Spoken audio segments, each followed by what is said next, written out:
अस्सलामुअलैकुम, वेलकम आप सभी का इस नए वीडियो में। तो जैसे आप सभी को पता है कि आज 17 अगस्त है और 17 अगस्त से कास्ट कश्मीर पीसीबी के जो कैंडिडेट्स हैं उनकी काउंसलिंग यहाँ पे स्टार्ट होने जा रही है।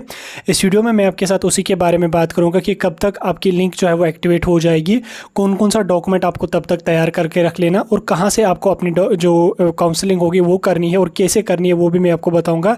फ़ी कितनी आपको लगने वाली वो भी मैं बताऊँगा, किन किन गाइडलाइंस का आपको ख्याल रख लेना है वो सब मैं आपको इस वीडियो में समझाने जा रहा हूं। तो वीडियो आपके लिए बहुत ही ज़्यादा इंपॉर्टेंट है, वीडियो को पूरा एंड तक देख लेना, चैनल को भी सब्सक्राइब कर देना और टेलीग्राम ग्रुप हमारा ज्वाइन कर देना, लिंक उसी आपको डिस्क्रिप्शन में मिल जाएगी। और उसके साथ साथ आप हमें इंस्टा पे भी फॉलो कर सकते हैं, उसकी भी लिंक आपको डिस्क्रिप्शन में मिल जाएगी। तो चलिए शुरू कर लेते हैं, वीडियो को देख लेते हैं यहाँ पे कास्ट कश्मीर पीसीबी कैंडिडेट्स की डॉक्यूमेंट वेरिफिकेशन और काउंसलिंग के बारे में। तो देखिए, आप सभी को पता है कि इस बार पहली बार कास्ट कश्मीर ने जो है वो काउंसलिंग जो है वो ऑनलाइन रखी। इससे पहले काउंसलिंग ऑफलाइन होती थी, आपको रैंक वाइज बुलाया जाता था कास्ट कश्मीर ऑफिस, वहीं पे आपको डॉक्यूमेंट वेरिफिकेशन भी होती थी और वहीं पे आपको जब वो काउंसलिंग भी होती थी और वहीं पे आपको फ़ी भी पे करनी पड़ती थी। लेकिन इस बार इन्होंने जब वो ये सारा सिस्टम ख़त्म करके स्टूडेंट्स की सहूलियत के लिए इन्होंने यहाँ पे ऑनलाइन काउंसलिंग का प्रोसेस स्टार्ट किया, जो कि इन्होंने काफ़ी बड़ा और काफ़ी अच्छा अपडेट किया है। क्योंकि स्टूडेंट्स को काफ़ी ज़्यादा दिक्कत होती थी, जो दूर दराज के इलाकों के थे उनको श्रीनगर आना पड़ता था, फिर वहाँ पर रुकना पड़ता था, तो काफ़ी ज़्यादा उसमें दिक्कतें आ रही थी स्टूडेंट्स को। इसलिए उस सब को यहाँ पर इन्होंने हटा दिया। अब इन्होंने काउंसलिंग जो आपकी है वो यहाँ पर आपको ऑनलाइन रहेगी। तो काउंसलिंग जो है वो पीसीबी के कैंडिडेट्स की है, पीसीएम के कैंडिडेट्स की ऑलरेडी काउंसलिंग कंप्लीट हो चुकी है, एग्रीकल्चर इंजीनियरिंग की।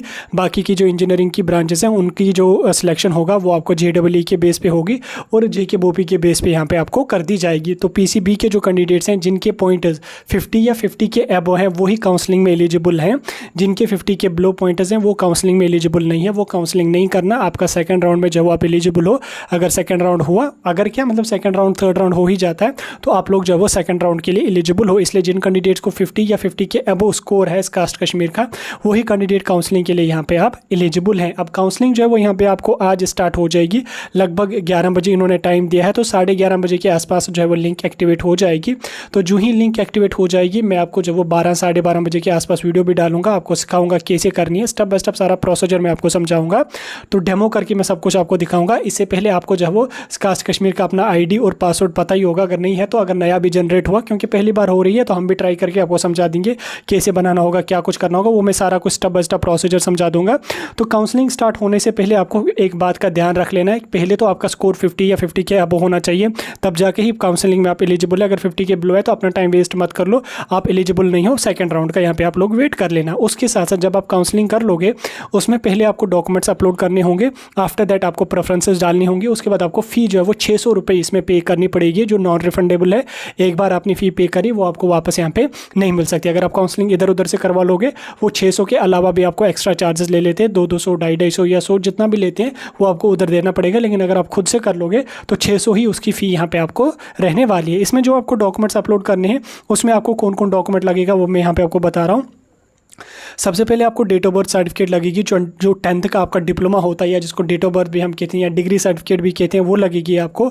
उसके बाद 10th का मार्क्स कार्ड, 12th का मार्क्स कार्ड आपका, उसके साथ साथ डोमिसाइल सर्टिफिकेट और कैटेगरी अगर कोई है वो यहाँ पे आपको लगने वाली है। सिर्फ ये डॉक्यूमेंट्स आपको लगेंगे जो आपको जो है वो नॉर्मल JPG फ़ोटो उसका बनाना है और अपलोड अपने पोर्टल पे आपको करना पड़ेगा। तो यही 3-4 डॉक्यूमेंट्स आपको वहाँ पे लगेंगे। इसमें अगर किसी कैंडिडेट के पास डोमिसाइल सर्टिफिकेट नहीं है, उसके अंडर प्रोसेस है, तो अगर उसको लग रहा है कि 10-15 दिन मुझे उसमें लगेंगे तो अंडर प्रोसेस का जो आपका उसमें प्रिंट मिलता है तो आप उसको भी चढ़ा सकते हैं, कोई इशू नहीं है उसमें। लेकिन बेहतर है कि आपके पास ओरिजिनल डोमिसाइल होनी चाहिए। लेकिन अगर नहीं है, 10-15 दिन आपको लग रहे हैं कि मुझे लग जाएगी बनने में, तो आप अंडर प्रोसेस वाली को भी चला सकते हैं। लेकिन उन्होंने यहाँ पे आपकी ओरिजिनल मांगी है, लेकिन काम चलाने के लिए आप उसको भी यहाँ पे कर सकते हैं, क्योंकि फिर आप एडमिशन के टाइम अपने डॉक्यूमेंट्स को वहाँ पे आपको लेने पड़ेंगे। ठीक, उसके साथ साथ आपको क्या काम करना पड़ेगा, आज ही जब आप अपनी चॉइसेस को मतलब अपनी काउंसलिंग कर लोगे, वहीं पर आपको कोर्सेज भी अपने सेलेक्ट करने पड़ेंगे। जैसे आपको कौन सा करना, BVSC करना है, एग्रीकल्चर करना है, हॉर्टिकल्चर करना है, सेरिकल्चर करना है, फ्लोरिकल्चर करना है, फॉरेस्ट्री है, जो भी कोर्स आपको करना होगा वो भी आपको आज ही सिलेक्ट करना पड़ेगा, मुझे कौन सा कोर्स करना है।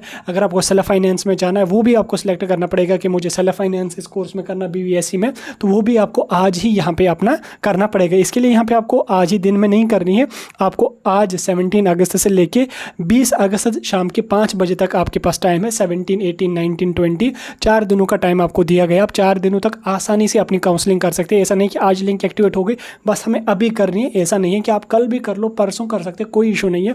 20 तारीख तक आप किसी भी दिन यहाँ पे अपनी काउंसलिंग, अपनी डॉक्यूमेंट वेरिफिकेशन, अपनी फ़ी यहाँ पे कर सकते हैं। आफ्टर दैट आपके डॉक्यूमेंट्स की वेरिफिकेशन हो जाएगी 21 से 25 तक।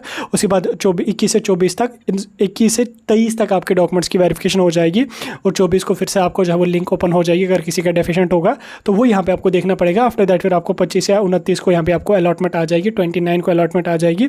तो जो कैंडिडेट आज काउंसलिंग कर लेंगे वो कैंडिडेट फिर रेगुलरली अपना पोर्टल चेक करते रहेंगे, अपने एप्लीकेशन फॉर्म का स्टेटस चेक करेंगे कि मेरे डॉक्यूमेंट्स अप्रूव हुए हैं या रिजेक्ट हुए हैं। अगर अप्रूव हुए हैं तो कोई इशू नहीं है, अगर रिजेक्ट हुए हैं तो 24 को उसके लिए फिर से लिंक ओपन होगी, फिर से आप लोग अपने डॉक्यूमेंट्स को वहाँ पे अपलोड कर देना है। तो याद रख लेना जो डॉक्यूमेंट आप कर लोगे अपलोड, उसका फोटो जो है वो क्लियर होना चाहिए, अच्छी तरह से उसमें सारी डिटेल्स विजिबल होनी चाहिए।